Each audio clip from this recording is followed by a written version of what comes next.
Good morning, Light Church. Tatayo po tayong lahat. Isang magandang maulan na umaga po sa ating lahat, Light Church. I believe we are excited to praise God in this morning. Amen? Amen. Sige po, let's praise the Lord. Hallelujah.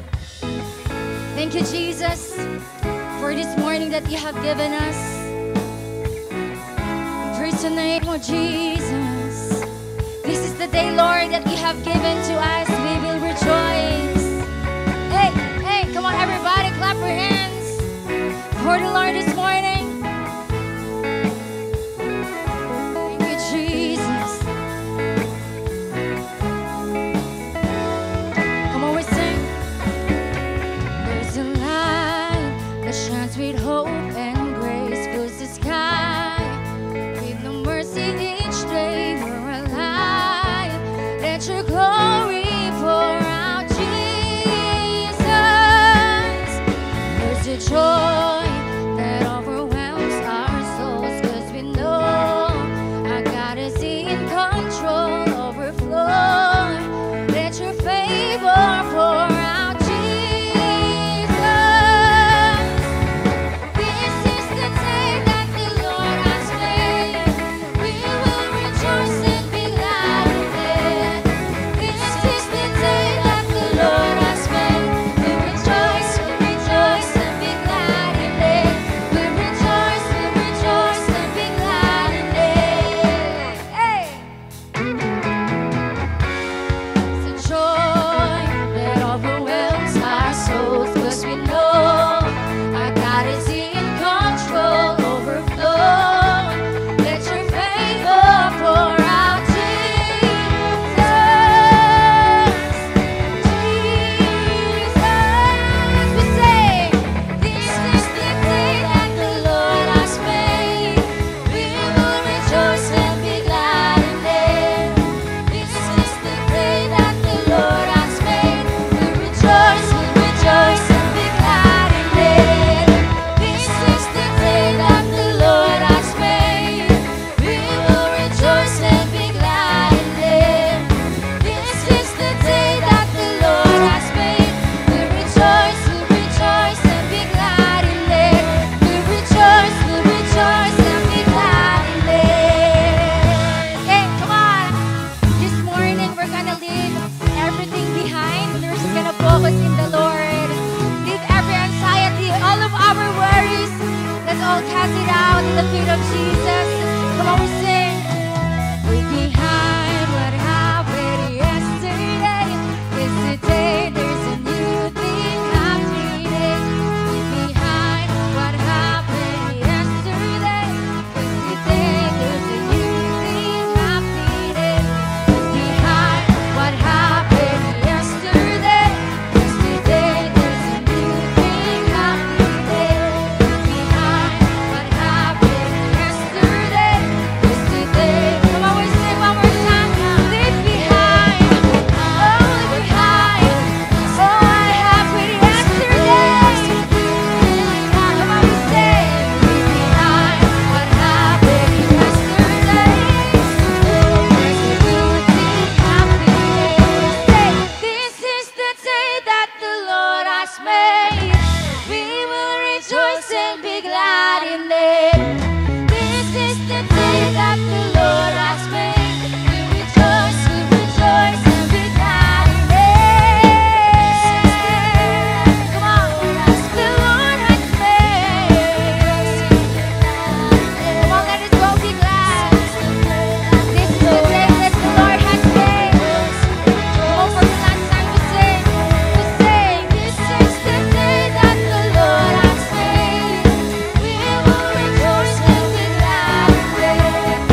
Thank you, God.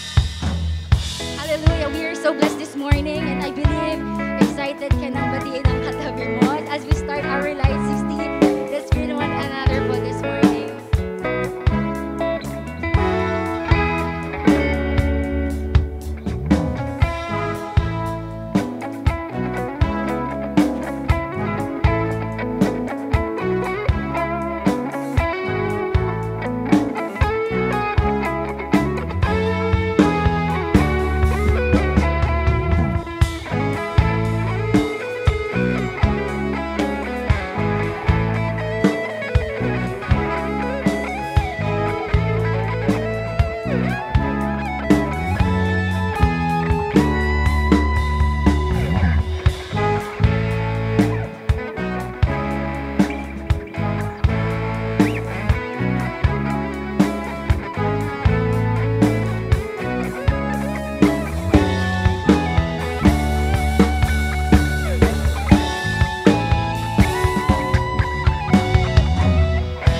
Blessed Sunday Light Church! Ayan, Light Family, talaga namang worship pa lang ay nakaka-bless na at tunay nga pinaghandaan ng katabi mo ang Sabbath day. Ayan, pwede po bang bago tayo umupo, pwede nyo po bang sabihin at batiin yung katabi nyo, you look good today.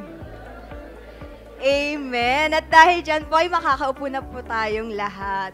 Light Fam Hour series this November is entitled, Ikaw ang aking pahinga. And last week, we learned that rest is a vital part of our lives and our Sabbath day is a gift from God. A gift that meant to be enjoyed and celebrated. Amen po ba? Amen. And speaking of celebration, if it's your first time joining us here today, pwede po ba namin kayong maimbitahan na tumayo? Ayan, yung mga first time po natin, pwede po ba kayong tumayo? Ayan, sige po, palakpakan po natin sila. We'd love to see you, celebrate you, and welcome you properly. Welcome home po, and we're truly glad that you came today. Just a quick reminder lang po, after the celebration, our consolidation team would love to meet you for a short welcome huddle lang po. We also prepared a small gift specially for you, so please po, wag muna po kayong aalis after the service. And of course po, hindi rin natin kakalimutan ng ating returning visitors. Ayan, pwede po bang palakpakan natin sila? And if this is your second time with us, pwede po bang pakitaas ang inyong kamay? Yung mga second time po natin, pwede po bang pakitaas yung kamay? Ayan, welcome back po, and we're so happy that you chose to come back. We also have a small token of appreciation for you. And sige po, pwede po ba natin ulit palakpakan ng bawat isa? Amen. And now let's proceed to our light news. First on the list po, dahil sa successful na harvest event natin last month, during our month anniversary new Sunday time slot, our on-site service po, we have 8 a.m., 10:30 a.m., 3 p.m., 5:30 p.m., and 8 p.m. po. And sa ating Light Kids Church naman po, 10:30 a.m., 3 p.m., and 5:30 p.m. For our online, we have 8 a.m. and 10:30 a.m. via Facebook and YouTube channel. Replays at 3 p.m., 5:30 p.m., and 8 p.m. naman po sa YouTube channel. But today po, due to the tropical cyclone warnings po, we have changes. Our time slots today are on-site services po 8 a.m., 10:30 a.m., and 3 p.m. For our Light Kids Church naman po, 10:30 a.m. and 3 p.m. Again, these time slots are just for today po. And next, we are so excited because our School of Discipleship journey has kicked off and we can't wait to see what God is going to do and through you. Ayan, reminder lang po sa ating mga SOD student, SOD classes are happening every Friday night at 7 p.m. po. And come ready to learn, to grow, and to be ignited. Don't miss out on what God is building in you. So be present, be prepared, and be on fire each week. Amen po ba? Amen. And truly that God is continually moving in our church because our Light Retreat Batch 47 is just around the corner. Ayan, palakpakan po natin si Lord. Kaya naman po, if you're in discipleship journey, get ready for a life-changing experience. Mark your calendars and prepare your hearts for a time of growth, connection, and spiritual breakthroughs. And Light Retreat preparation naman po ay November 22, Saturday po yan. And Light Retreat will be on December 5, Friday, and December 6, Saturday. Kaya para sa ating mga incoming delegates don't miss this unforgettable weekend. Let's experience God's presence together. And lastly po, as we celebrate our Light Church 16th anniversary, we continue with our giving campaign, Ang Regalo Ko sa Birthday ng Church Ko. Please be reminded po that pledges are due on November 16, 2025, but we want to encourage you to give from your heart, not out of obligation. Every contribution counts and we're grateful for your generosity. And that's it for our Light News. And Light From, let's remember that rest is not a luxury. So let's embrace the gift of Sabbath and make rest a priority in our lives. Let's take time to recharge, refuel and reconnect with God and with ourselves. And I believe marami pa pong gagawin si Lord ngayong umaga na ito. Amen po ba? Amen. Kaya naman, let's open our hearts and receive the best from our faithful God. Have a blessed Sunday celebration.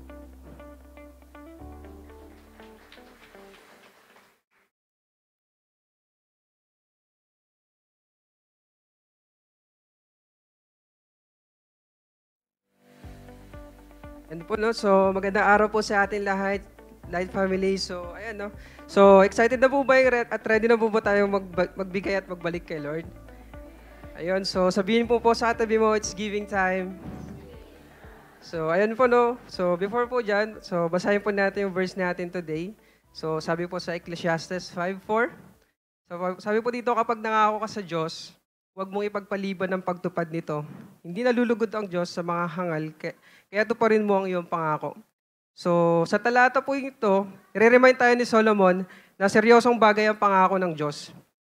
Noong panahon ng Israel, ang vow ay hindi lang basta salita, ito ay commitment na kailangan tuparin. So, kaya po yung tanong, paano konektado ang giving sa vows? Nung sinabi natin, Lord, mula ngayon, ikaw na ang aking Panginoon at tagapagligtas. Nangako na tayong susunod kay Lord. Hindi lang sa worship o devotion, kundi sa lahat ng aspeto, pati sa finances. Kaya ang pagbibigay natin ng tithes at offering ay bahagi ng ating love at commitment kay Lord. Hindi pwedeng sabihin, sinuko ko na yung puso ko, pero hindi pa rin natin kayang isuko yung bulsa natin. Kaya sabi sa verse, do not delay and fulfill it. Kung may commitment ka na magbigay, tuparin mo. Kahit may dumating na mga biglaang gastusin, ayan, unahin mo pa rin si Lord. Dahil kapag tapat tayo sa Kanya, tapat din siya sa atin. Kaya sabihin mo sa katabi mo, maging tapat. So, ayun po, ang pagbibigay po ay hindi pabigat, pero ito ay pribilehiyo at pruweba ng ating tiwala sa Diyos. Yan. So, kaya naman po, I just want to share my testimony regarding on how God blessed me as a result of obedience at pagtatapat sa Kanya. So, way back po before the year starts, ayan, medyo challenging po siya para sa akin. Ayun, lalo financial aspect. Dahil bago pumasok po yung taon, medyo tight po ako sa budget dahil katatapos lang po ng renovation ng bahay ng parents ko and yung preparation din po na expenses para sa wedding namin ng wife ko. And kasagsagan din po ng pagbibigay ng first fruit. Kaya naman masasabi kong napaka-challenging talaga and mahirap. Ayun. And kasi kailangan din po namin ng pera that time. Pero still, I give back to the Lord kung ano yung para sa Kanya. And kalakip ng panalangin ng pagtitiwala na siya na yung bahala sa lahat. And as a result po ng pagtitiwala na yun, ito po yung mga naranasan ko kay Lord. Ayun, so naging successful po yung wedding namin ng asawa ko noong last March. Ayan. And nakakatuwa lang po dahil may mga ginamit ang Lord ng mga tao to lessen some expenses po ng kasal namin. And talaga naman po nakaka-overwhelm how God moved. And naramdaman namin ito ng asawa ko and sobrang thankful kami kay Lord. And di lang po yan. So a couple of months po after ng wedding namin, so I received an opportunity sa work. Sa work ko po na mag-support ulit sa ibang bansa. Ayan. Kung nung last time po, nasa Europe po tayo napadala. Ayun. This time po, Brazil naman po. And ayun, grabe po, sobrang tulong. Laking tulong nito para sa akin for my profession. And sa amin dalawa din ang asawa ko. Ayun, for our financial aspect. Kasi po yung, kumbaga lahat po nung ginastos namin ng wedding, ayan, kumbaga para siyang bumalik, ayun, nagkaroon pa kami ng budget para sa pagsisimula namin dalawa. Ayan, so, and last po, God bless me also in my spiritual aspect. Ayan, this year po, may mga napadala po tayo sa light retreat and baptism. And nakakatuwa po. Ayan. Praise God po, no? Nakakatuwa po dahil even busy yung mga oras namin sa work at ibang ganap sa buhay. Ayan, hindi po ito naging hadlang para matigil at para nasa nila encounter nila kay Lord. And kaya naman po as a challenge for all of us, sa lahat po ng meron tayo, lagi po natin itong ibigay at ibalik sa Panginoon cheerfully and sacrificially. Lalo pa kung ikaw ay may pangako sa Kanya. So do not delay and fulfill it. For God loves and honors cheerful givers. So, ayun po, no? As we prepare our tithes and offering, let us close our eyes and bow our heads and manalangin po tayo. So, yes, Heavenly Father God, we thank you po today for this time and privilege to give back to you. Dalangin ko po sa mga magbabalik sa iyo, ikaw yung patuloy na mag-bless sa kanilang mga buhay in all aspects. And sa mga hindi po makakapagbalik, Lord, ikaw po yung mag-provide sa kanila ng sa gayon, makapagbalik din sila and maranasan nila yung pagpapala and kalooban mo sa kanila. Thank you, Lord, today. And this we pray in Jesus' name. Amen. So, let's give po, no? So, may mga ushers po tayo sa paligid kung saan pwede nating ibigay ang ating mga tithes and offerings. And to those po who want to give online, you can send it via bank transfer or e-wallet na naka-flash po sa ating screen. And ayun po, no? Patuloy po tayong mag-expect kay Lord at sa mga ma-experience natin ngayong araw. So, the best is yet to come po.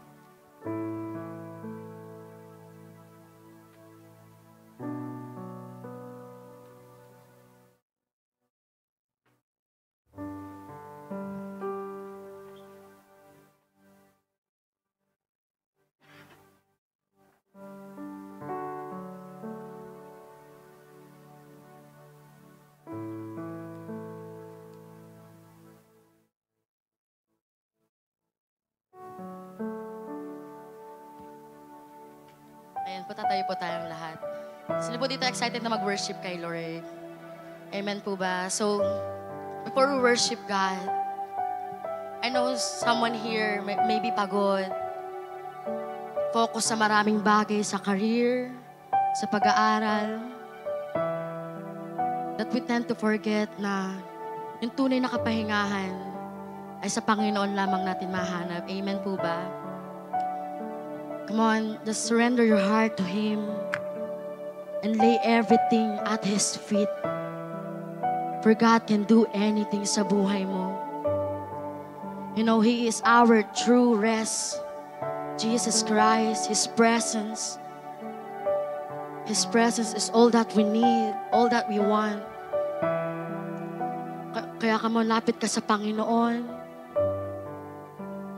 Sa ama mo, na ready kang yakapin, na Lord, na anak, you are my child and you deserve to rest in my presence. I'm gonna surrender everything to Him. For He is the God of restoration, a God who can wipe all your tears, all your sicknesses. Come on, just trust in His presence. Na yung Diyos na sinasamba mo ay buhay, dakila at makapangyarihan. Come on, just be desperate. Just be desperate, for nothing else matters but Him. Him alone. Thank you, Jesus. Lord, we ask for your presence. God, we want to rest at your feet, God. Thank you, Jesus. Thank you, Jesus. Thank you, Jesus.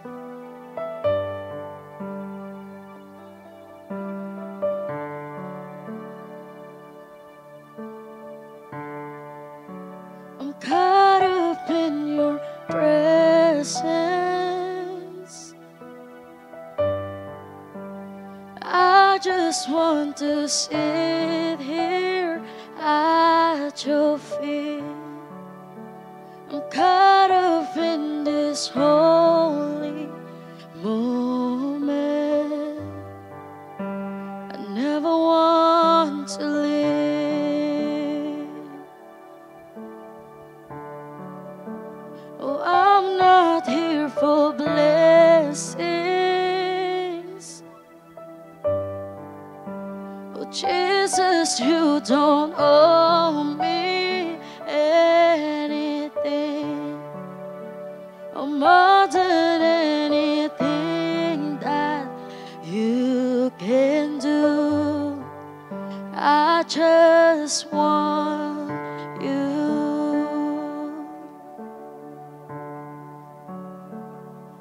I'm sorry when I've just gone through the motions. I'm sorry when I just sang another song.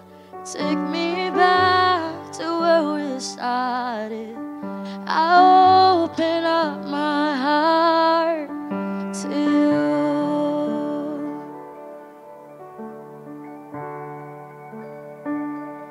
And I'm sorry when I've come with my agenda. I'm sorry when I forgot that you're enough. Take me back to where we started. I open up my heart to you.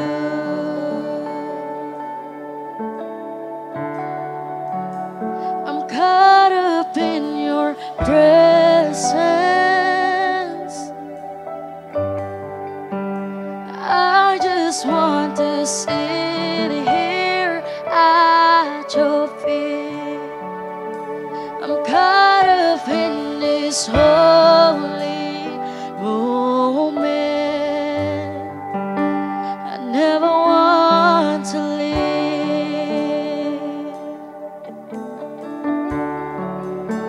Oh, I'm not here for blessings. Oh, Jesus, you don't owe me anything. More than anything that you can do, I just want you.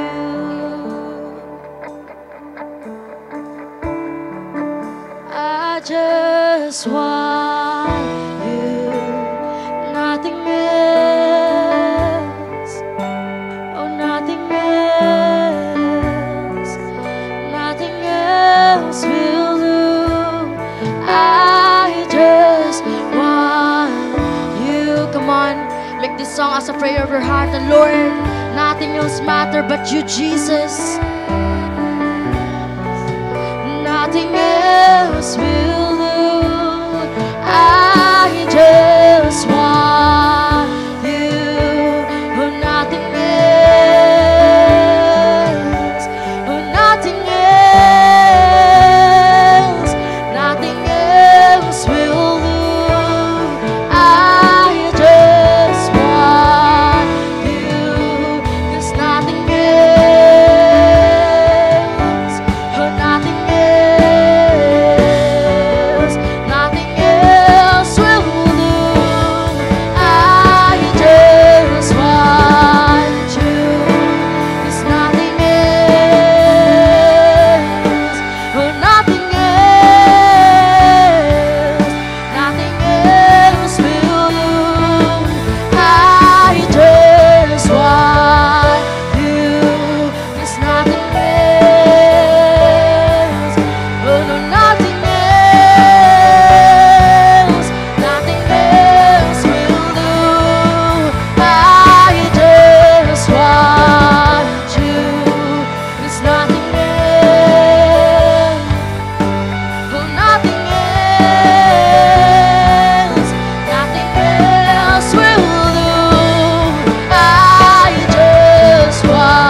Jesus. You are worthy of it all, God. Come on and sing, worthy, worthy you are. You worthy, worthy. Worthy is your name. Worthy is your name, God. You deserve all the highest praises, honor and glory, Jesus. We acclaim and exalt your name, God, in this place. For worthy is your name, God, forever and ever. Jesus.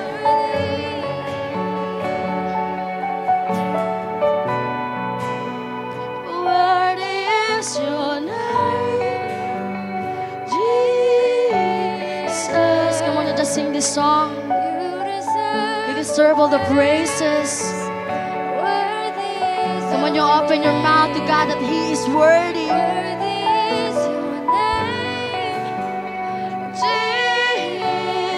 Jesus, you deserve the praise.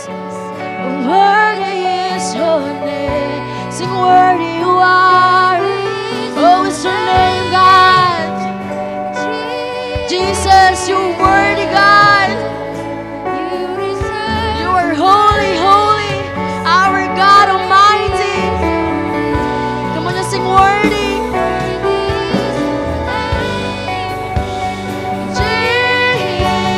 Jesus, for you deserve the praise. Worthy is your name. Worthy is your name. Jesus, for you deserve the praise. 'Cause worthy is your name. Worthy is your name. Jesus, for you deserve the praise.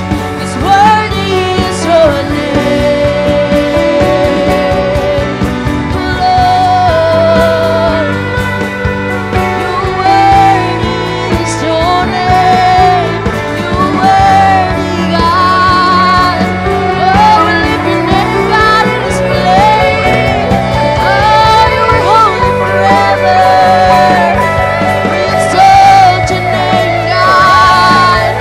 You are the living one, our hope. Come on and sing, worthy, worthy. Worthy is your name, Jesus. You deserve the praise. Worthy is your name. Worthy is your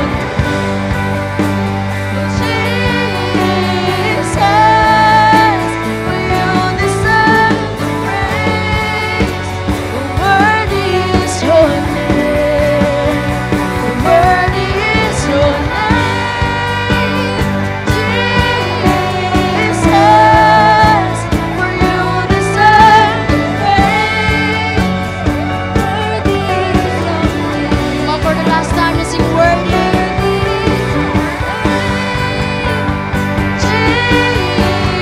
Jesus, you deserve the praise. Worthy is your name. Worthy is your name.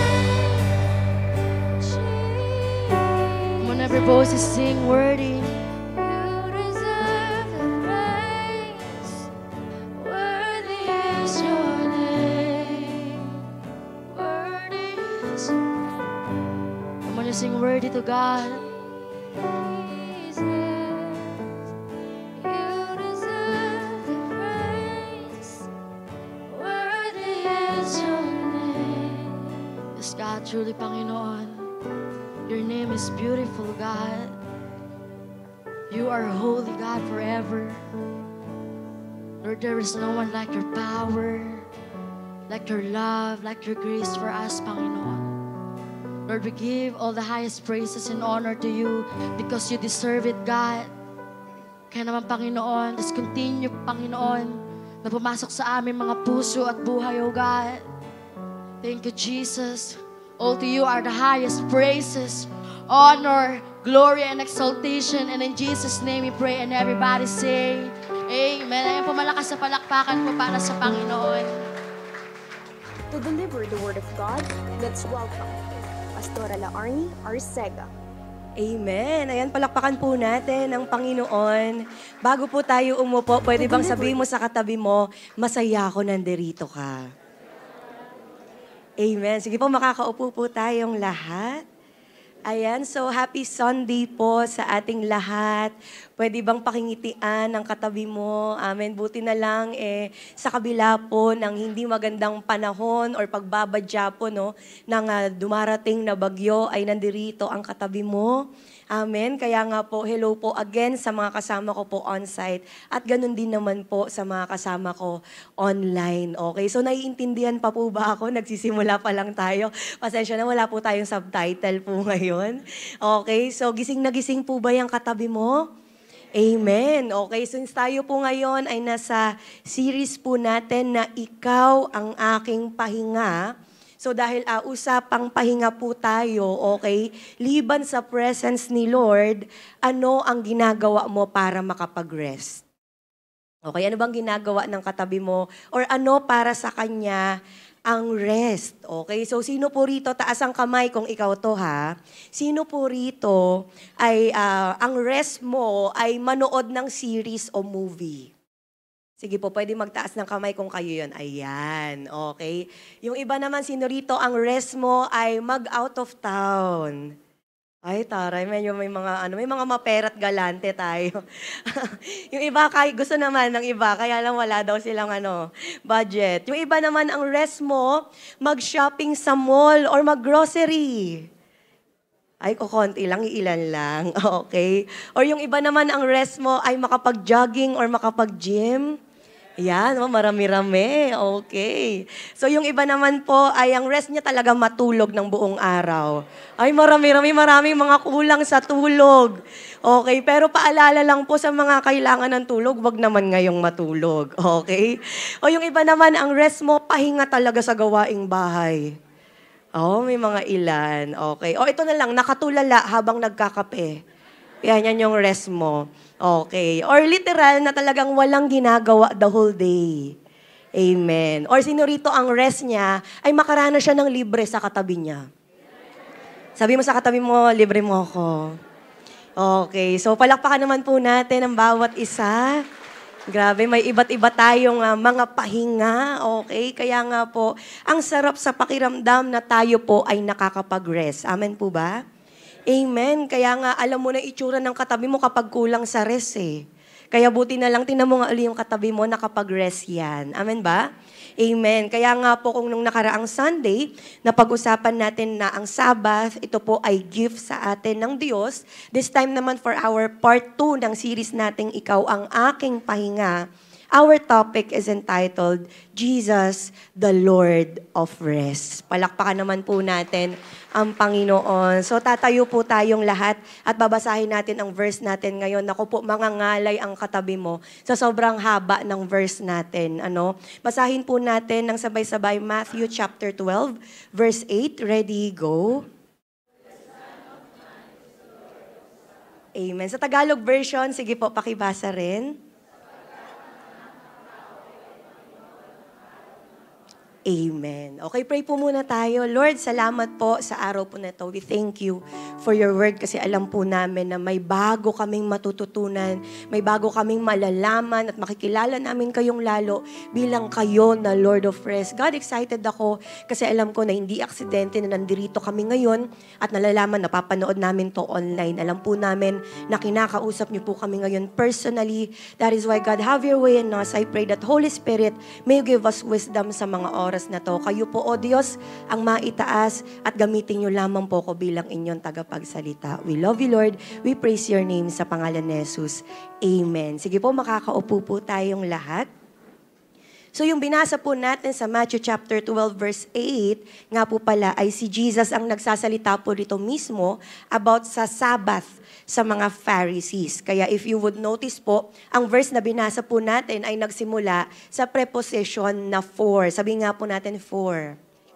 So that means, ito po ay may pinanghugutan. Meron itong pinanggalingan. So the reason kung bakit po nag-end up siya sa declaration niya na siya mismo ang Lord of the Sabbath, ay sa kadahilan ng kine-question kasi ng mga Pharisees yung pamimitas ng mga disciples niya ng mga grains during nung panahon or nung araw ng Sabbath. Kaya nga sabi sa Matthew 12:1-2, isang araw ng pamamahinga, dumaan si na Jesus sa triguhan, nagugutom ang kanyang mga alagad noon, kaya't sila'y kumuha ng mga butil ng trigo at kumain yon. Verse 2, nang makita ito ng mga Pariseo, sinabi nila sa kanya, tingnan mo ang ginagawa ng inyong mga alagad.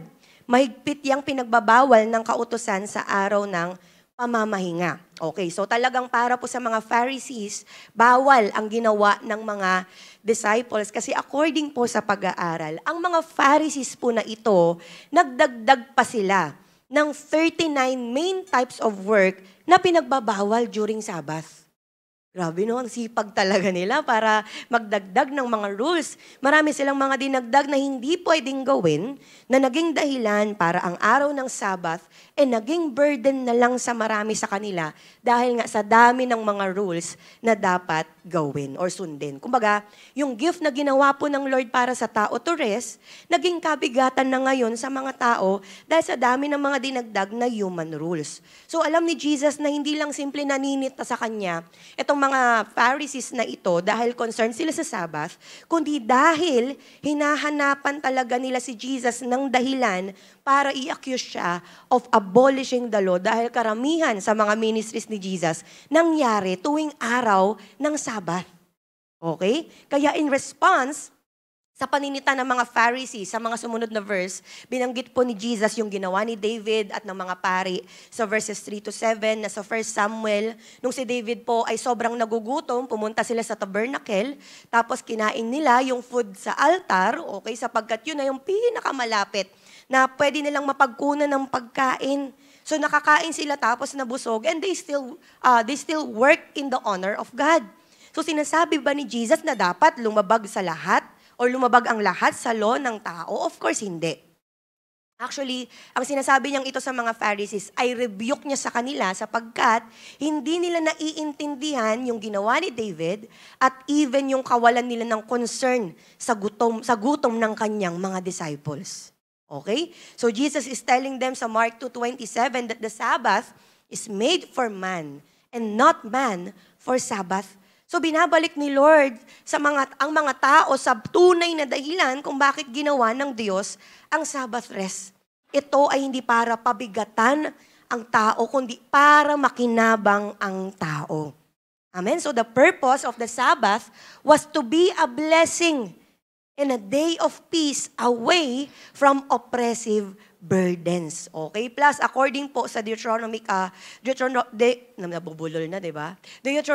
law ng Old Testament, pwede yung mga disciples na dumaan sa cornfield or grain field para kumuha doon ng food na available. Sabi nga, sa Deuteronomy 23:25, kung mapadaan man kayo sa triguhan ng inyong kapwa, maaari kayong pumitas ng mga uhay sa pamamagitan ng mga kamay, ngunit huwag gagamit ng karit.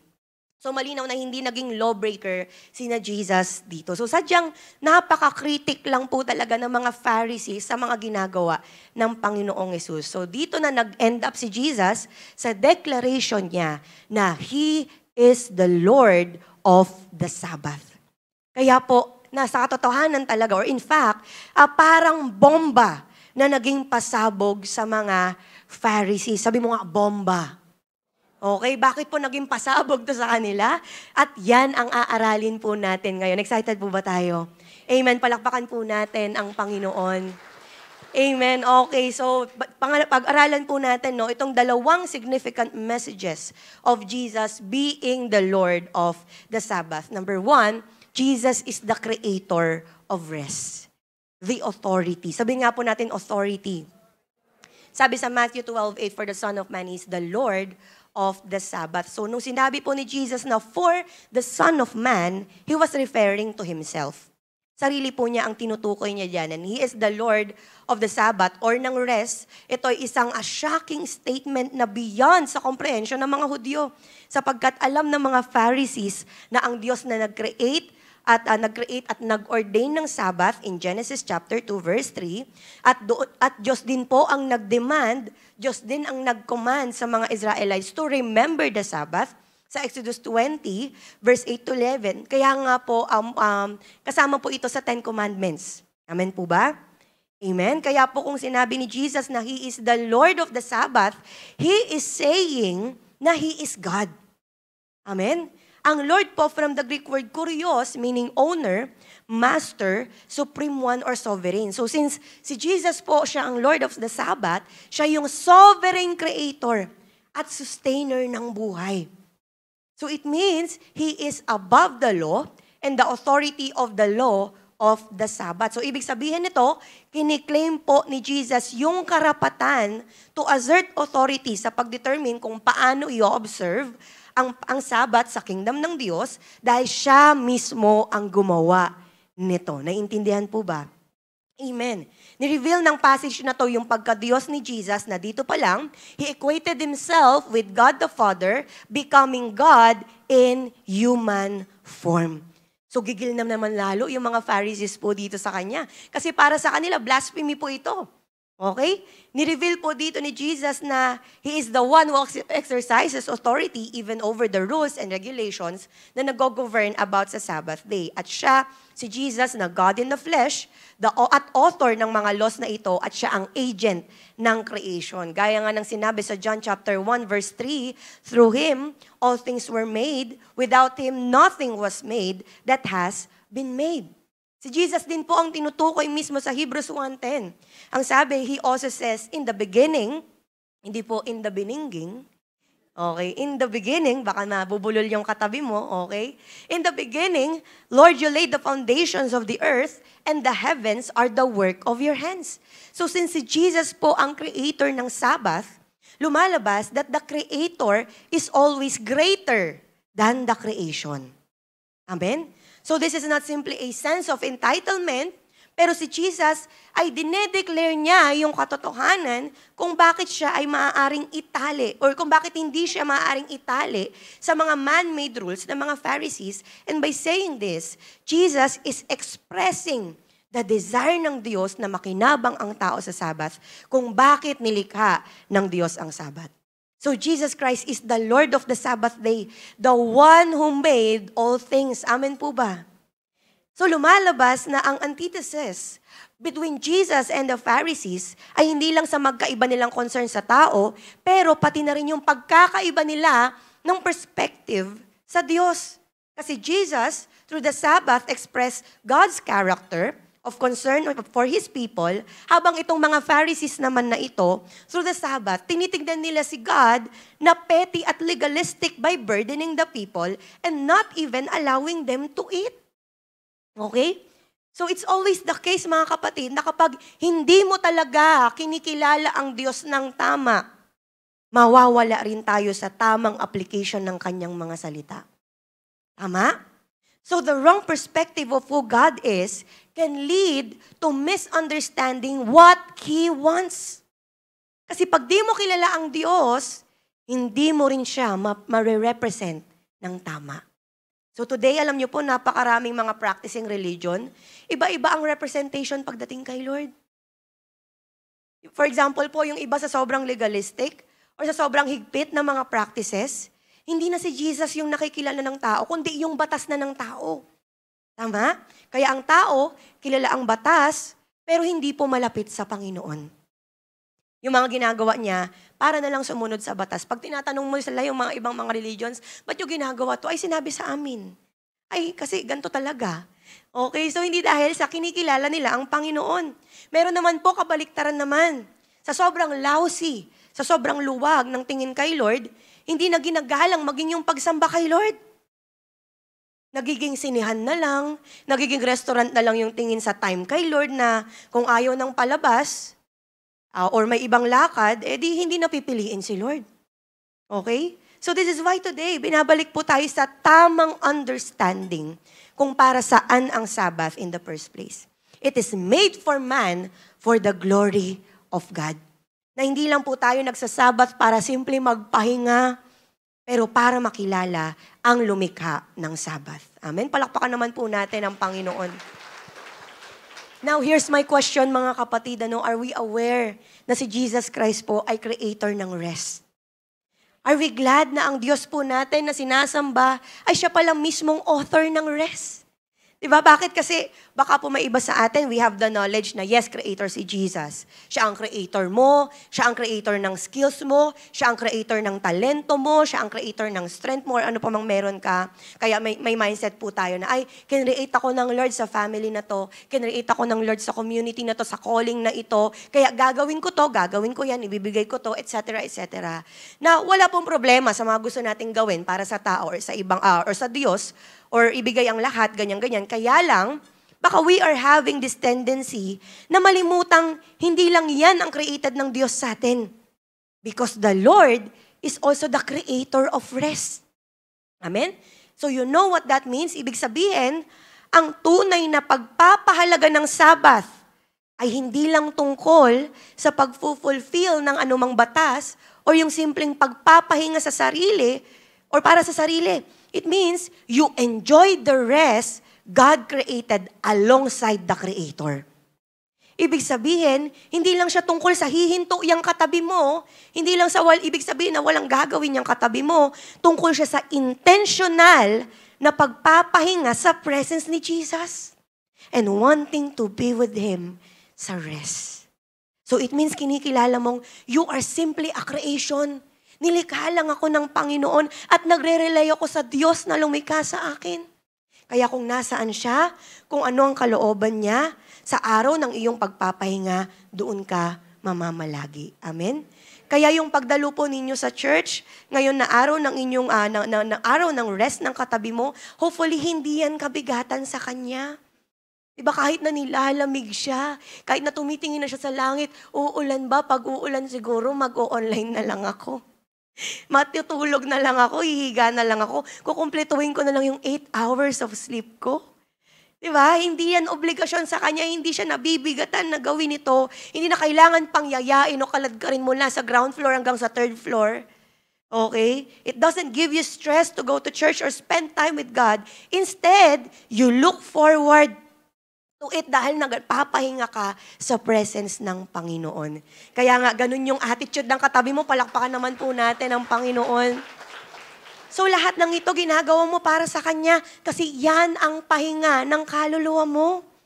Amen? Nakikita mong nagbe-benefit yung kaluluwa mo at hindi siya panibagong kapaguran para sa iyo. So kinokorek po tayo ng Panginoon sa atin ngayon. Kaya pasintabi po sa mga iba na napilitan lang ngayon. Ba naman yan, ang aga-aga, babangon ako. Aga-aga, maliligo ko, lamig-lamig ng tubig. Okay, so it's a joy.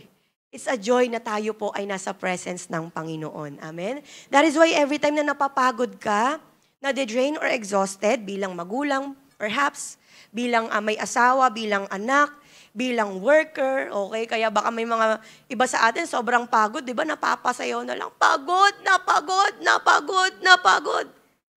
Hindi ko alam yung steps. Kayo na lang, di ba? Alam mo yun, pagod na ako, Jo. Sino ba si Jo? Pagod ka na bilang mentor, bilang minister, or bilang tao, pagod ka na bilang tao. Ang gusto mo na lang maging siomay minsan. Maging patatas, yan na lang yung gusto mo, okay? Balik ka lang sa Diyos na creator ng rest. Amen? Find your rest in the presence of our Creator, and that is Jesus Christ. So that's number 1. Pangalawa at panghuli, 2 significant messages of Jesus being the Lord of the Sabbath. Jesus is the completion of rest, the finality. Sabihin nga po natin, finality. So para mas maintindihan po natin ito, let me share kung gaano katindi ang pagod ng mga Israelites thousands of years ago. Kasi wala po talaga silang pahinga. Okay? Kaya nga po, worse po ang sitwasyon nila dahil sa sobrang pangaalipin noon ng mga sumasakop sa kanila, mga Egyptians, Babylonians, Roman Empire, Assyrians, at marami pang iba. So sila po ay mga exhausted, sila ay mga drained, mga corrupted dahil sa mga kumukontrol at kumakawawa sa kanila. Kumbaga parang sa atin po, sa bansa natin, parang dumaan tayo sa mga dayuhang mananakop ba, gaya ng Spain, 'di ba, ng Japan, ng Amerika, ano pa, Korea, yan, kakakidrama ng katabi mo. 'Di ba? Pero mas malala sa Israel dahil ilang daang taong ito. Of course, those were the consequences ng pagtalikod po nila sa Panginoon. Sila ay hindi lang alipin na literal, kundi spiritual din dahil sa kanilang kasalanan sa Panginoon. So buti na lang, sa grace at mercy at compassion ng Panginoon, ang Diyos po ay nagpadala ng mga propeta. Okay, nagpadala po siya ng mga lingkod niya to preach about what the Lord wants them to know at para ipakita pa rin po na nais ng Diyos na bumalik ang kanyang bayang pinili sa kanya.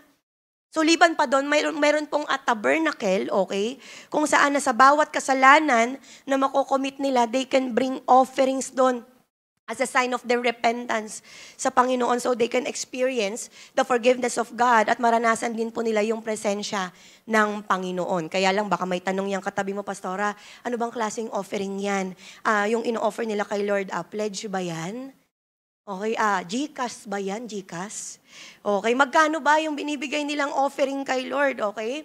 Alam nyo po, in the book of Leviticus, chapter 1 to 6, malalaman natin kung ano-ano ang mga offerings na to. Isa po sa mga halimbawa ay yung burnt offering. Ang burnt offering yan po ay voluntary offering for atonement na ang needy offer ay male animal. Okay, pwedeng bull. Ano pong Tagalog ng bull? Toro. Yan, toro, kaya lamb, okay, goat or bird na walang depekto. Grabe, no? Tapos kailangan lalaki. Okay, next, meron din naman tinatawag na green offering. Ang need po rito na i-offer ay fine flour na may oil at frankincense, okay, at ibibigay sa priest. Tapos ito po ay para i-express na ang Diyos po ang source ng lahat. Di lang yon, meron din tinatawag na peace offering. Sabi mo sa katabi mo, peace be with you. Madalas yan yung pamilyar tayo, peace offering. Kapag may nakaaway siya, may peace offering siyang ibibigay eh. Diba? Ang peace offering to celebrate communion and fellowship with God. At kailangan po dito ay walang blemished na hayop. Meron din pong tinatawag na sin offering. Para naman to sa cleansing ng kanilang kasalanan. So ang ginagawa nila, mag-offer sila ng bull, ng goat, or ng dove. Depende sa klase ng kasalanan. And lastly, may tinatawag ding trespass offering, hindi po 4, hindi 5, kundi trespass offering. Diba? Yan po ay compensation for specific offenses, gaya ng pagnanakaw, okay, false witnessing, paglabag sa mga sacred na gawain. So, i-offer po dito repayment sa ninakaw or inutang, plus meron pang penalty, plus meron pang additional offering ulit for atonement. Okay, marami mga mabigat to sa bulsa ng mga tao. So yan po ay ilan sa mga paulit-ulit na ino-offer ng mga Israelites sa temple ng Diyos. Bakit po paulit-ulit?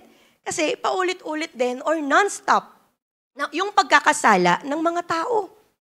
Okay? So every time na may committed sila na kasalanan, kailangan mag-offer sila kay Lord for them to be forgiven and cleansed by God all over again. Grabe, no? Ganyan po sila magsimba noong araw. And I'm not sure po kung hanggang ngayon ay ginagawa pa rin nila ito, no? Pero noon, pag nag-church sila, hindi lang sila nai-stress kakapagising sa mga anak nila. Hindi lang sila, alam mo yun, nai-stress kasi papaliguan pa nila yung mga anak nila, bibihisan yung pamilya, ganyan, habang nagsisigawan sa daan, mga ganyan. Bilisan nyo, malilate na tayo! Yan kasi, cellphone ka na cellphone! Diba? Yung mga ganun, mga sermonan pa, may mga awayan pa, may mga World War III pa bago pumunta ng simbahan. So bukod dun, namimili pa sila ng alagang hayop na walang kapintasan, tapos bibit-bitin nila sa temple. Biruin mo yung toro, bibit-bitin mo. Tapos hindi naman yan per family.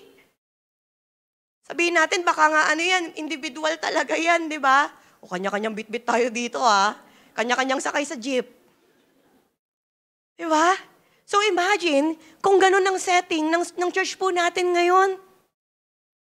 Di ba may mga dala kang mga kambing, may dala kang mga tupa, ganyan. Tapos habang nagkakasalubong sa daan, medyo pinipet mo pa. Hello, cute-cute naman yan. Saang church ka? Tapos, di ba, syempre magkakasalubong, magkakakitaan si brother tsaka si sister. Tapos pag lumagpas na, magkakasalubongan na, Parang alam ko na yung kasalanan niya. Mukhang malaki, may toro. Hindi lang isa, 5. Ay, mukhang matindi. Tapos, di ba, ikaw may bit-bit ka na ganong hayop. O, wag niyo akong husgahan, magre-repent na nga di ba? Ito na nga di ba? Mag-o-offer na Alam mo yun, siguro, baka nga mag-online na lang yung katabi mo. Dahil marami na siyang mga kailangang i-offer. Di ba, ang hirap kapag ganun yung setup natin sa church. Pero matapos ang ilang daang taon ng paghihirap na para pumantay sa pamantayan ng Diyos, wala pa ring naging sapat na kabayaran sa kasalanan ng tao. Not until 2,000 plus years ago, ang anak ng Diyos nagkatawang tao at siya mismo ang naging Lamb of God na sinakripisyo once and for all for the forgiveness of man. And that is Jesus Christ. Palakpakan po natin ang Panginoon. Grabe, no? So ngayon natin nakikita na ang laking bagay pala ng paglapit natin kay Lord. Minsan parang, alam mo yun, medyo ma-attitude pa tayo sa pagharap natin kay Lord. Lord, sorry Alam mo naman yung nagawa ko. Sorry na. Alam mo yung ganun lang tayo na parang wala talaga tayong genuine na repentance, walang halong sincerity, at parang walang planong magbago. Diba? Kaya baka may iba sa atin ng mindset pa rin, kaya pumupunta ng church every Sunday para magpalinis. Alam mo yun, para magbawas ng kasalanan ba? Diba? Pero nawawala sa atin yung sense of gratitude ba na kaya ako nakakalapit kay Lord dahil lang sa ginawa ni Jesus Christ. Palakpakan naman po natin ang Panginoon. At sa totoo lang, Jesus Christ is the fulfillment of the law. Dahil sa kanyang pagkakatawang tao, His death on the cross, His resurrection, lahat ng mga Old Testament laws ay fulfilled through Him.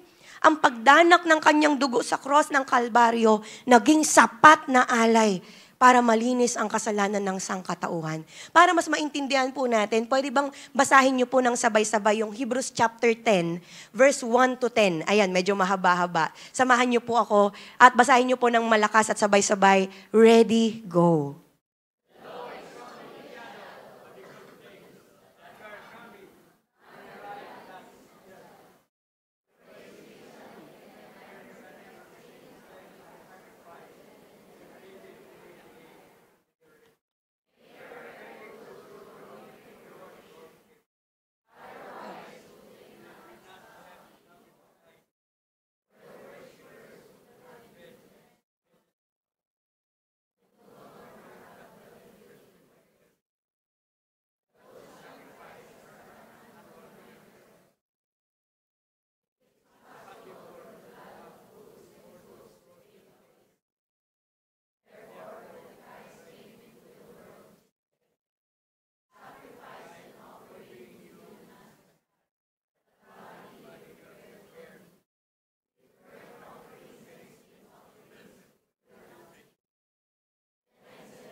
Once for all. Amen. Sabi doon, no? Sabi doon sa verse 4, it is impossible for the blood of bulls and goats to take away sins. Grabe. Tapos pagdating ng verse 10, and by that will, we have been made holy through the sacrifice of the body of Jesus once for all. Palakpakan naman po natin ang Panginoon. Grabe. Dahil po sa pagiging perfect sacrifice ni Jesus para sa kasalanan ng mundo, ang sino mang mananampalataya sa Kanya, makakaranas ng forgiveness ng Diyos. Makakaranas ng restoration at mararanasan ang matinding rest sa presence niya, hindi lang dito sa lupa, kundi hanggang sa eternity. So, ibig sabihin mga kapatid, na kumpleto ang requirement, na fulfill ang hinihingi ng law. At dahil kay Jesus Christ, fulfilled ang Sabbath rest. So ito yung klase ng rest na provided ni Christ. Sa Hebrews 10:9-10 ang sabi, "This remains then a Sabbath rest for the people of God, for anyone who enters God's rest also rest from their works just as God did from His." Ang finished work ni Christ, yung naging way for us to come confidently sa presence ng Diyos. Kaya para sa ating mga believers po ni Jesus ngayon, ang Sabbath for us ay through Jesus Christ na nagre-resulta ng eternal Sabbath. So dahil po kay Jesus Christ, wala nang labor from sin offerings, wala nang mga ceremonial laws. Okay, dahil kay Jesus Christ, siya mismo ay naging acceptable offering sa Diyos Ama at sapat na siya para sa reconciliation, para sa restoration ng relationship ng Diyos sa tao. Sabi mo sa katabi mo, sapat na si Jesus. Ibig po sabihin mga kapatid, ang pagpapractice natin ng Sabbath rest ay hindi na para mapatawad tayo sa mga kasalanan natin o para hingin yung favor ni Lord at paghirapan na umabot tayo mismo o maabot natin yung standard ng Diyos. Kundi we practice Sabbath rest in today's time to celebrate Jesus Christ. To celebrate the completion na siya mismo, ang completion ng Sabbath, that He died and rose again on the third day. And now, our soul receive rest. Kaya ang bawat Sunday ay tinatawag nating Sunday celebration. Sabi ng katabi mo, yun pala yun. Kaya po tayo umaawit at nagsasaya. Diba kaya minsan nagmumukhang baliw yung katabi mo kasi ang dami niya mga pinagdaanan. For the past week, ang dami niya mga iniiyak kay Lord. Pero pagdating dito, grabe, ang tindi ng sumayaw.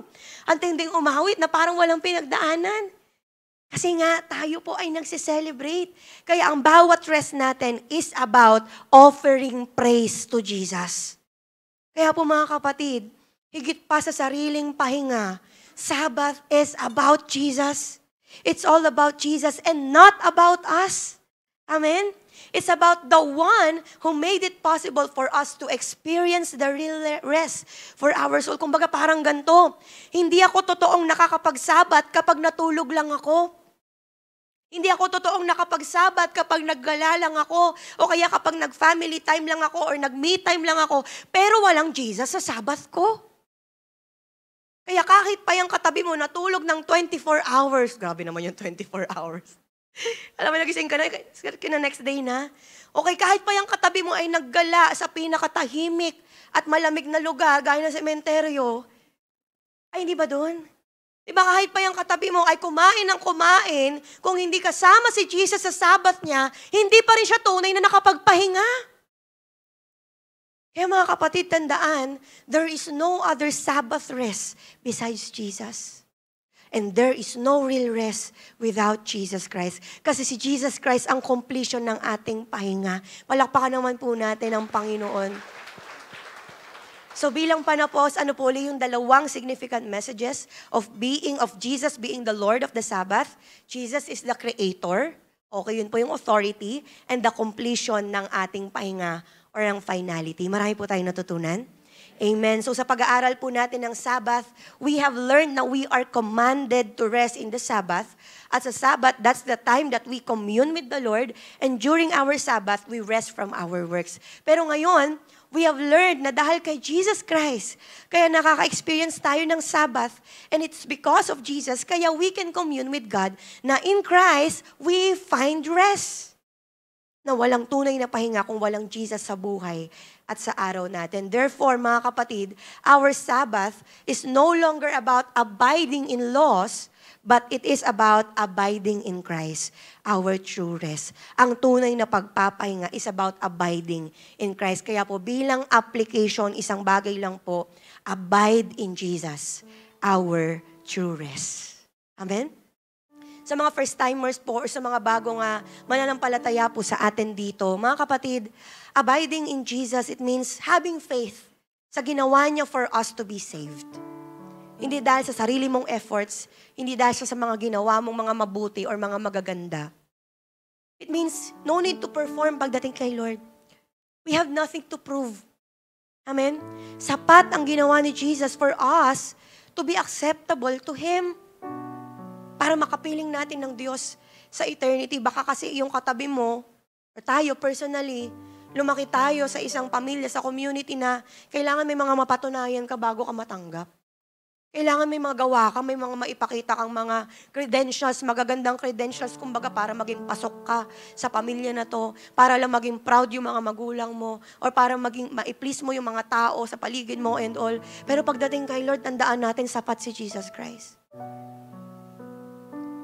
So Jesus as our Sabbath, it means our salvation is fully secured through His sacrifice. Kasi nakakapagod ang guilt, nakakapagod ang shame, nakakapagod yung paulit-ulit na pag-aalipin or pagkaalipin sa kasalanan. Kasi araw-araw, pinapagod tayo ng mga consequences ng kasalanan, pinapagod tayo ng anxiety sa buhay, tapos yung mga samot-saring mga pressures and hurts. At alam ni Lord lahat ng pagod mo. Sabi mo sa katabi mo, alam ni Lord lahat. Kaya baka meron sa atin dito, naghahanap ka ng solusyon, at napapagod ka, kaya umaasa ka na dumating naman yung araw na makapagpahinga ka sa mga problema mo, or sana may mga tao na tutulong sa'yo para makaalis sa kapaguran na yan. Mga kapatid, gusto ko malaman mo, kay Jesus Christ lang natin mararanasan ng tunay na rest. Hindi sa kasalanan, hindi dito sa mundo, hindi sa pera, hindi sa yaman, hindi sa position, sa achievements natin, hindi rin sa mga tao. Kay Jesus lang. So ito yung panahon para tumahan at mamalagi kay Jesus Christ. Abide in Jesus. Sa mga kapwa ko believers, sa mga matagal na po na mga naglilingkod sa Panginoon, may we all find rest in Jesus Christ. Lalo na sa mga panahong kaliwat kanan yung mga ginagawa mo para sa pamilya, para sa mga anak mo, para sa mga mahal mo sa buhay, find rest in Jesus. Sa mga panahong sunod-sunod yung araw ng paglilingkod mo sa mga tao at sa Diyos, sa kanyang simbahan, find rest in Jesus. Why? Mga kapatid, serving Jesus is a rest, not a burden. Sa mga panahong you keep on leading His flock, ikaw na mentor, ikaw na light group leader, find rest in Jesus. Find rest and refuge in Him because God is most honored. He is most glorified in us when we are truly rested in Him. Yes, we can somehow get some rest sa pagpupos sa mga trabaho o gawain, sa iba't ibang mga activities, pero tanging kay Jesus Christ lang tayo makakaranas ng tunay na rest. Kaya make your communion with the Lord your priority over everything else. Ibigay mo yung all-out na worship mo. Ibigay mo yung best na oras mo. Ibigay mo yung buong buhay mo sa Kanya. Ipakita mo na yung celebration, yung tunay na celebration tuwing Sunday celebration. Magsaya tayo, magpasalamat sa Diyos, at huwag natin pag-isipan kung a-attend pa ba tayo ng church fellowship or hindi. Kasi our Sunday is for the Lord. Huwag po nating ipagpalit ang worship at devotion natin sa ibang lakad. Lakad. Sa panonood ng Netflix or sa ibang activities or ano pa man. Alisin natin lahat ng mga distractions natin during your time with the Lord para totoong makapagpahinga yung isip mo, makapagpahinga yung puso mo. You pray and meditate His Word. Tandaan ang Sabbath natin, patungkol yan sa pag-rest mo sa presence ni Lord. Patungkol yan sa Kanya, patungkol yan sa pakikipag-commune at pag-enjoy mo ng relationship that we have in Him dahil kay Jesus Christ. Remember this mga kapatid, whatever presence you rest in could either give you peace or chaos. Napakaraming presence ang pwedeng pumagod sa tao sa panahon ngayon. Do you agree with me po? Presence ng obligation. Paglabas mo dito, may mga obligasyon ka na. Presence ng tao. Meron ba kayong mga kilalang mga ganong tao? Presence lang ng tao, pagod na kayo. Kita ko pa lang yung bunbunan niya, pagod na ako. Di ba? May mga presence din ng mga may pakikipagkapwa-tao. Presence ng problema. Nakakapagod yung presence ng conflicts. Di ba? Presence ng mga disagreements, disappointments. Nakakapagod yung presence ng bad news. Lalo na marami tayo nakikita ngayon sa social media natin. Maraming mga threats, maraming mga suliranin. Kaya nga po, even siguro yung presence ng family mo, ng kaibigan mo, nauubos at napapagod ka rin eh. Di ba? Kaya kahit saan ka pumunta sa panahon ngayon, any presence can exhaust us. Pero may katanging-tanging presence sa buhay mo na kahit nasa gitna ka pa ng bagyo, pag nakapagpahinga ka sa presence na ito, you will find peace. And that is the presence of our Lord Jesus Christ. Palakpakan po natin ang Panginoon. His presence brings undeniable and unfathomable peace. Minsan po ba naranasan mo na yun? Na yung mga tao nagtataka sa paligid mo, bakit ganyan yung itsura mo? Ang dami natin mga pinagdadaanan. Ang dami nangyayari ngayon sa lugar natin. Pero yung mukha mo parang wala akong nakikitang anumang katas ng pag-aalala. Katas lang siguro ng mantika. Pero walang katas ng anxiety, ng anumang worry. Kasi nakapagpahinga kay Jesus. Kaya kung gusto mong malaman kung nakakapagpahinga ka ba sa presence ni Jesus, tignan mo lang yung mukha mo sa salamin. Ay, tumanda ako ng 20 years Tagal ko nang nakapagpahinga ata kay Lord. Alam niyo po, mas maigi na makapagpahinga tayo sa presence ng Lord kaysa ma-rest in peace tayo. Baka may iba sa atin kumakatok pa. Ano na sinasabi na naman ni Pastora. So His presence brings healing to the heart, peace to the mind, recovery of body and soul na pwede kang maging totoo. Di ba? Pwede mo maipakita na you're broken, you're hurt before Him, and He still brings you peace. Yung pwede kang maging free to be yourself, to bring Him all your garbage, to bring Him all your baggages, pero uuwi kang malinis, uuwi kang malaya coming from His presence. And there is no other rest like the rest we find in the presence of Jesus Christ. Marami pong pwedeng gawin ng kaaway para lang madistract ka at di ka magsettle sa pagpapahinga mo sa presence ni Jesus. Gagawin kanyang busy. Gagawin kanyang maraming mga iniisip, maraming alalahanin para lang hindi ka mag-end up sa pagpapahinga mo sa presence ni Lord. Pero ang prayer ko, kapatid, nawa, paulit-ulit mong hanapin yung presence ni Jesus, ano man ang mangyari sa buhay mo. Dahil tanging kay Jesus Christ lang tayo makakaranas ng renewed strength, ng peace, ng joy, satisfaction at tunay na kapahingahan. Amen? Palakpakan po natin ang Panginoon. Kaya sa mga oras na to, can we all close our eyes, mga kapatid? Habang ikaw'y nakapikit ngayon, ang panalangin ko, huwag ka sana magpapa-distract or ma-conscious sa paligid mo. Kasi alam ko na kanina ka pa kinakausap ng Panginoon. Alam ko na kanina mo pa nararanasan yung presence ng Lord. And I want you to listen to this, kapatid. Habang ikaw'y nakapikit sa totoo lang, nakakapagod ang buhay. At any presence sa paligid pwedeng magbigay sa'yo ng exhaustion. Anumang presence sa paligid, pwede siya sa'yong magdulot ng draining. Matataktak ka sa mga presence ng problema. Matataktak ka sa mga presence ng mga tao sa paligid. Nakakapagod. Kaya sa mga first-timers po natin dito, ito yung challenge for us to come sa presence ng nag-iisang person na makakapagbigay sa'yo hindi ng stress, hindi ng exhaustion, pero tunay na kapahingahan. And that is si Jesus Christ. That is why if this is your first time, nais mo na kilalanin ng Panginoong Hesus, magkaroon ng relasyon sa Kanya at makaranas ng kaligtasan, pwede mo akong sabayan sa panalangin na to. Sabi mo, Panginoon, patawarin niyo po ako sa aking mga naging kasalanan. Magmula nang ako'y nagkaisip sa mga oras na ito. Panginoon, naniniwala ako na kayo ang Diyos na nagkatawang tao para lang ako ay maligtas. Kayo ang Diyos na pinako sa krus, na matay nilibing, na buhay muli para ako'y maligtas at makaranas ng tunay na kapahingahan. Kaya simula sa araw na ito, tinatanggap kita bilang aking Panginoon at tagapagligtas. Kapatid, kung sinundan mo ako sa panalangin na yun, and you pray that with all sincerity, tanggapin mo ang kapatawaran ng Panginoon, kapatid.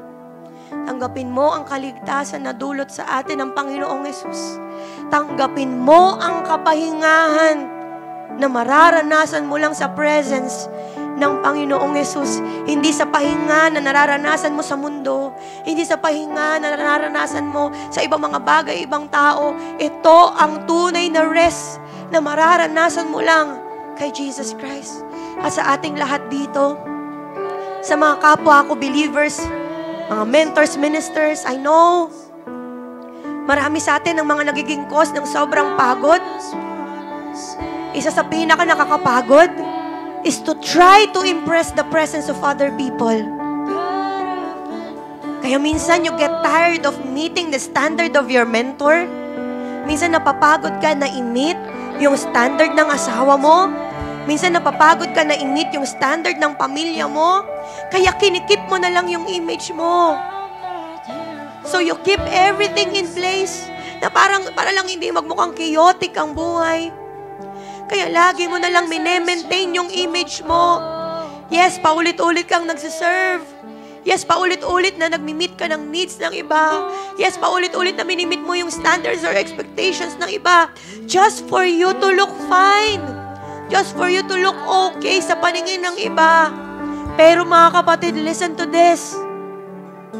I want to tell you na Jesus knows you well. He knows the real you. Sa presence ng iba, nagagawa mo mag-pretend. Pero sa presence ni Jesus, you can just show Him the real you. He can bring you peace, kapatid.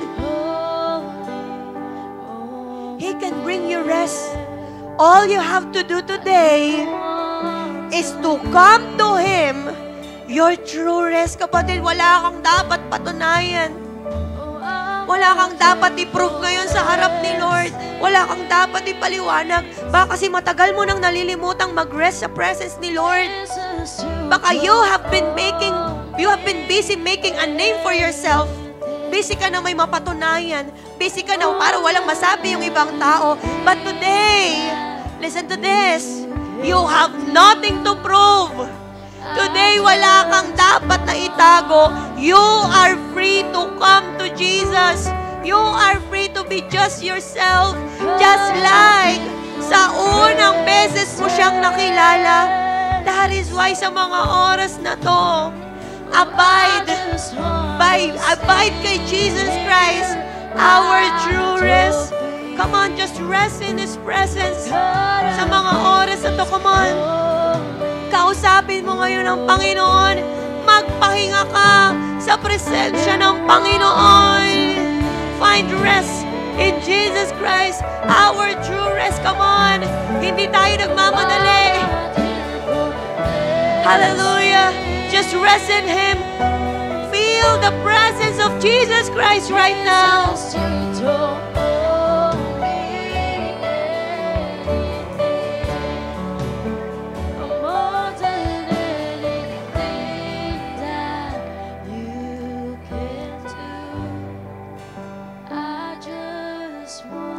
Kapatid, pwede bang sa mga oras na to, sa paglapit mo sa Panginoon, pwede bang alisin mo anuman ang mga pretensions mo?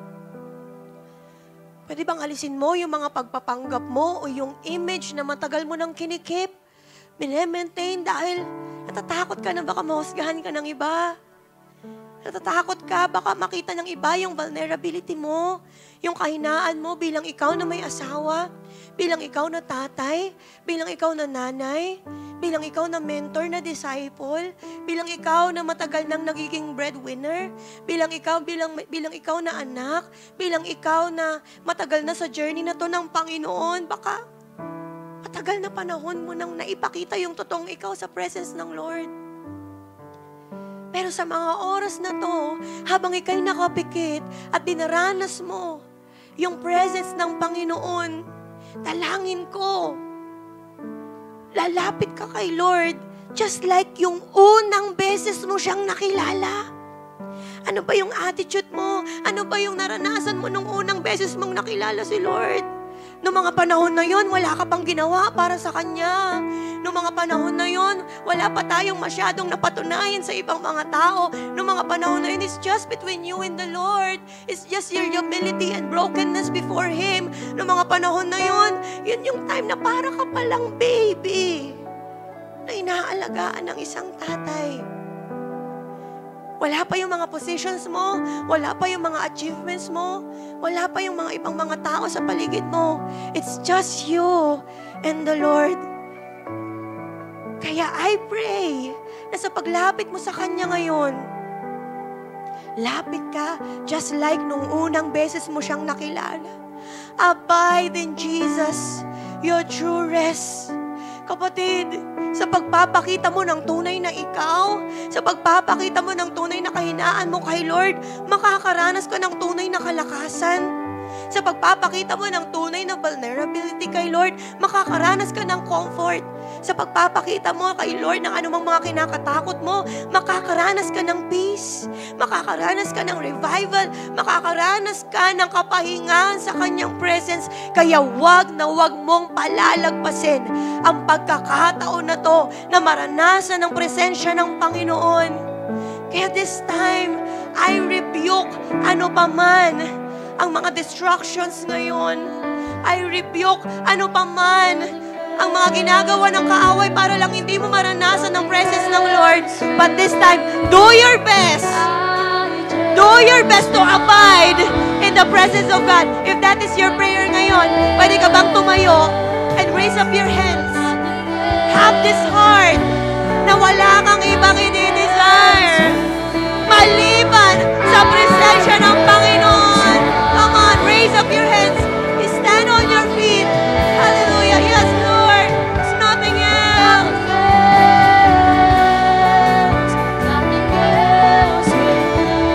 Ikaw lang, Lord, sapat na. Yes, Lord. Come on. Abide in Jesus Christ.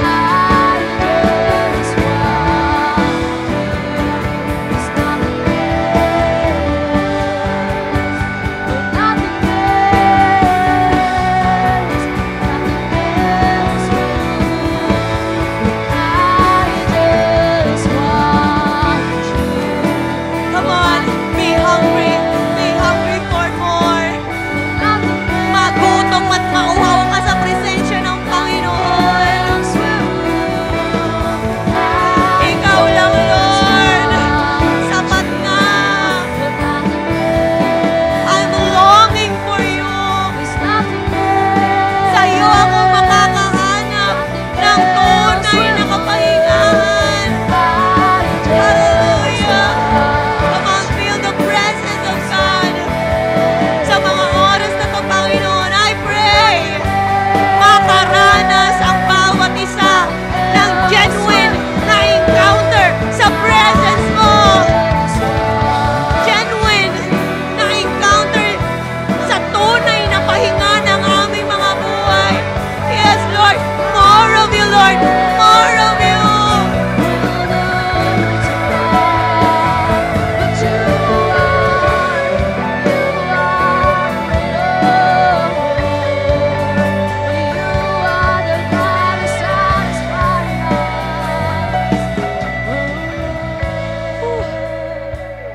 Grabe, Lord. Come on. Kapatid, ramdamin mo lang yung pagpapahinga mo sa presence ng Lord. Yan ang tunay na pahinga. Yan ang tunay na Sabbath. Ang lalong maging malapit sa presensya ng Panginoon. Yan ang tunay na Sabbath. Ang naisin ng presensya ng Lord. Hindi ang ibang bagay. Hindi ang presensya ng sinumang tao sa buhay natin. Only Jesus can satisfy us. Hallelujah, God, sa mga oras na to. Papasalamat kami, Panginoon. Kasi alam namin, sa paglapit namin sa presensya mo, nakakaranas kami ng kalakasan. Nakakaranas kami ng matinding pagre-recharge. Kasi ang dami namin mga dinaranas ng mga problema, marami mga presence sa paligid namin ang nagpapahina sa amin. Pero sa presensya mo ngayon, nakakaranas kami ng strength. God, salamat, Panginoon, for comforting us ngayon. May mga pagkakataon, wala kaming ibang masandalan. May mga pagkakataon, wala kaming mahinga ng tulong. Pero sa presensya mo, nakakaranas kami ng comfort. Sa presensya mo, nakakaranas kami ng help. You are our greatest help. Thank you, God. Sa presensya mo, nakakaranas kami ng peace. Marami sa amin dito, hindi na nakakatulog ng maayos. Marami sa amin dito, marami ng alalahanin. Pero we thank you kasi naranasan namin ngayon yung tunay na peace. We thank you, God, for reviving us. Marami sa amin pagod. Marami sa amin, lahat na lang, lagi na lang may mga binibigay. Lagi na lang lagi na lang may pinapatunayan sa ibang tao. Minemaintain ang sariling image. Marami sa amin minimit ang mga expectations ng ibang tao sa Kanya. Pero ngayon, na-revive kami sa tunay na dapat maging drive namin sa pagpapatuloy namin sa iyo. At yun ay dapat ikaw ang aming motivation. Ikaw ang dahilan kung bakit kami nagsuserve. Ikaw ang dahilan kung bakit kami nagpapatuloy. Ikaw ang dahilan kung bakit kinakaya namin ang lahat. Kasi may Diyos kami na nararanasan namin na matindi ang presensya. Kaya mga kapatid, pwede bang pasalamatan natin ang Panginoon ngayon? Come on. Make a personal prayer ngayon. Pasalamatan natin ng Diyos sa Kanyang presensya. Come on. Sa pagtaas natin ang ating mga kamay, let's glorify the Lord. Let's worship Him. God, salamat. Salamat sa matinding presensya mo. Salamat. Dahil naranasan namin yung tunay na Sabat. Hallelujah. Yes, Lord. Worthy is your name.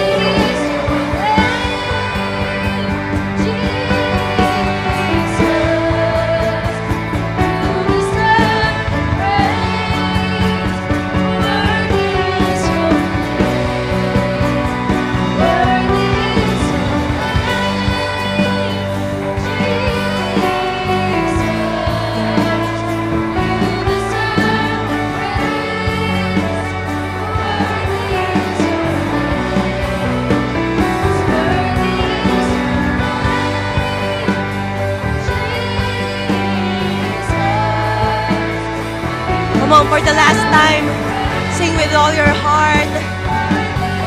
Yung pagsamba na galing sa puso. Yung pagsamba na totoo. Hallelujah.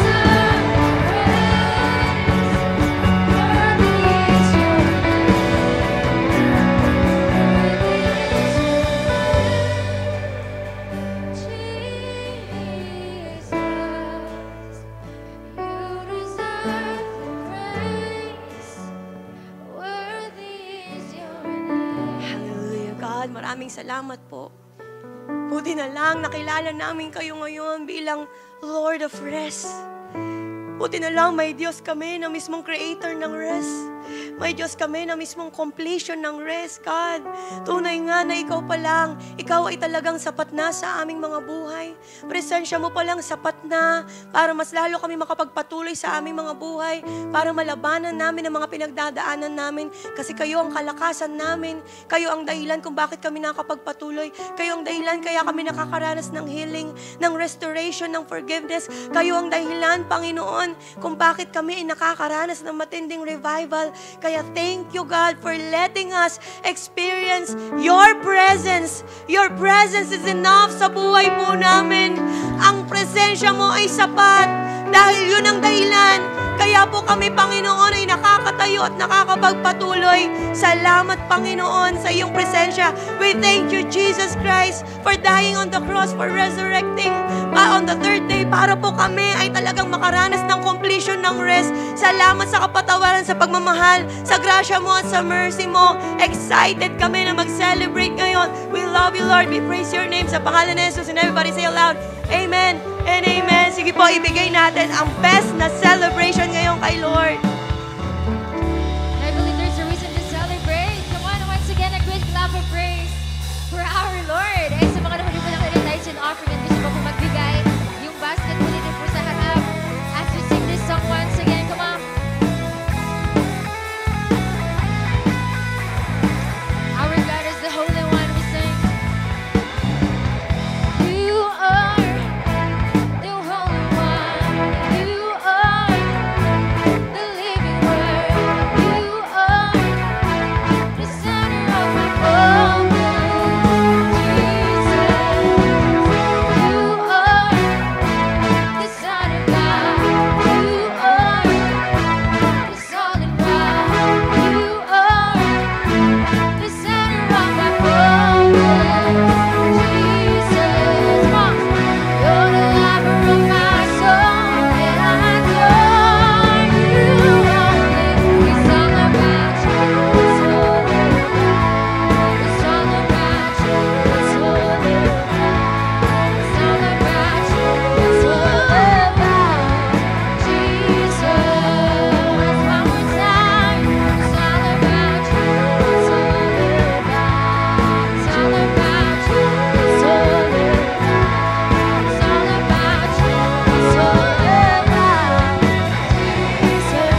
Sige po, the best na palakpak po sa Panginoon.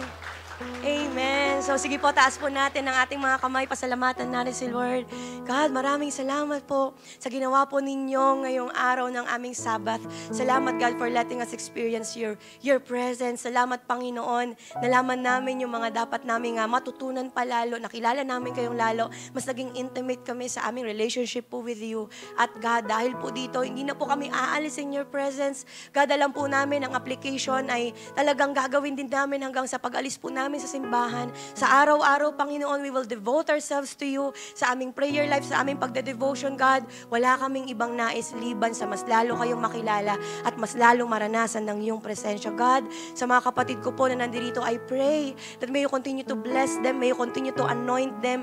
Alam niyo po yung mga prayers po nila, alam niyo po yung mga needs nila. I pray that may you answer it in accordance to your perfect will and timing, Panginoon. At higit sa lahat ay magsilbiring pagpapala ang mga kapatid ko pong ito sa iba pang mga tao sa kanilang paligid. God, I pray daw by next Sunday ay talagang makasama namin ang aming mga kapamilya, mga kaibigan, katrabaho, kaklase, o Diyos, para sila rin, o God, ay makaranas na matinding pagmamahal mo at sila rin ay makaranas ng kaligtasan dahil po sa inyo. Hallelujah. So receive the blessing of the Lord.